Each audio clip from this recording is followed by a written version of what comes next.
Hello everyone, welcome to Sweety Creations. ಇವತ್ತು ನಾನು ಬೆಲ್ಲದಿಂದ ತಯಾರಿಸಿದ ಕ್ಯಾರೆಟ್ ಹಲ್ವಾ ಮಾಡಿದ್ದೇನೆ.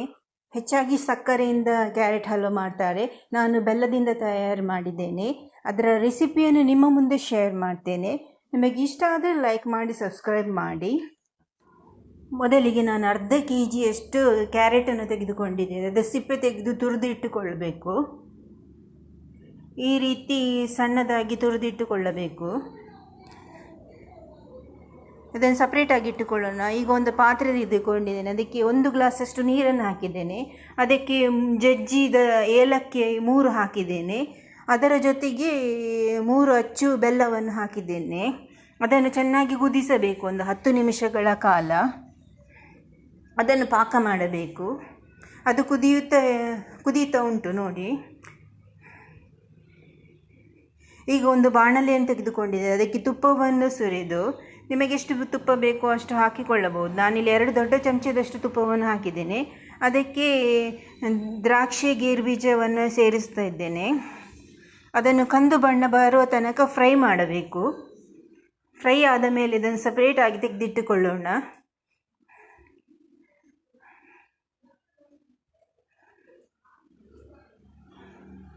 ಸಪ್ರೇಟಾಗಿ ತೆಗೆದಿಟ್ಟುಕೊಂಡ ನಂತರ ಇದಕ್ಕೆ ನಾನು ತುರಿದಿಟ್ಟಂಥ ಕ್ಯಾರೆಟನ್ನು ಹಾಕ್ತಾ ಇದ್ದೇನೆ. ಅದನ್ನು ಒಂದು 5 ನಿಮಿಷಗಳ ಕಾಲ ಫ್ರೈ ಮಾಡಬೇಕು. ತುರಿದಿಟ್ಟ ಕ್ಯಾರೆಟನ್ನು ಹಾಕಿ ಫ್ರೈ ಮಾಡಬೇಕು.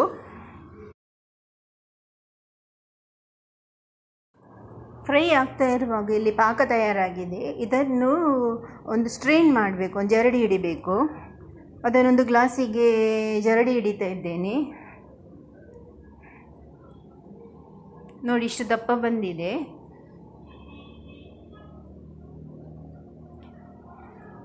ಒಂದು ಗ್ಲಾಸಿಗೆ ಇದನ್ನು ಸೋಸ್ತಾ ಇದ್ದೇನೆ. ತುಪ್ಪದಲ್ಲಿ ಹುರಿದ ಕ್ಯಾರೆಟಿಗೆ ನಾನು ಒಂದು ಅರ್ಧ ಗ್ಲಾಸಿನಷ್ಟು ಹಾಲನ್ನು ಸೇರಿಸ್ತಾ ಇದ್ದೇನೆ. ಇದನ್ನೊಂದು 5 ನಿಮಿಷಗಳ ಕಾಲ ಕುದಿಯಲು ಹಾಗೆ ಬಿಡೋಣ.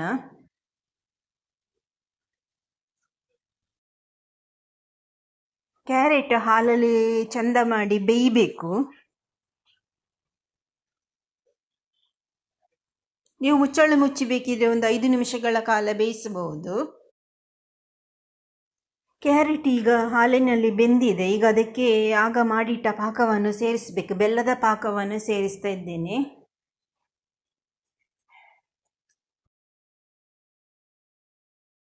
ಬೆಲ್ಲದ ಪಾಕವನ್ನು ಸೇರಿಸಿದ ನಂತರ ಒಂದು 10 ನಿಮಿಷಗಳ ಕಾಲ ಹಾಗೇನೆ ತಿರುಗಿಸುತ್ತಾ ಇರಬೇಕು. ಅದು ಗಟ್ಟಿಯಾಗುವ ತನಕ ತಿರುಗಿಸ್ತಾ ಇರಬೇಕು. ಪಾಕ ಗಟ್ಟಿಯಾಗಬೇಕು. ಕ್ಯಾರೆಟ್ ಬೆಲ್ಲದೊಂದಿಗೆ ಚಂದ ಮಾಡಿ ಬೆಂದಿದೆ. ಈಗ ನೋಡಿ, ದಪ್ಪ ಕೂಡ ಆಗಿದೆ.